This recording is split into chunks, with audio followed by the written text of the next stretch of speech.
flower, fruit, branch, fruit, branch, fruit, branch, fruit, branch, flower, tree, flower, tree, flower, tree, fruit, flower, fruit, star.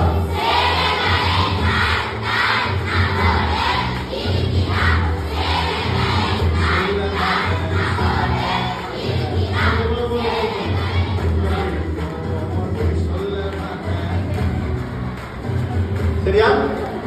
அதனால நீங்க எல்லாம் வீட்டுக்கு போய் யாருக்கு கேள்வி படிக்கணும்? அம்மா அப்பா கேள்வி படிக்கணும். சரியா? நான் அங்கிள் பிரைஸ் லார்ட் சொல்லுங்க. பால் அங்கிள் அங்கிள் பேர் என்ன? பிரைஸ் லார்ட் சொல்லுங்க. Praise lord uncle. நல்லா இருக்கீங்களான்னு கேளுங்க. சரி, நீங்க படிச்ச வசனம் சொல்லுவீங்க. நீங்க என்ன வசனம் படிச்சோம்?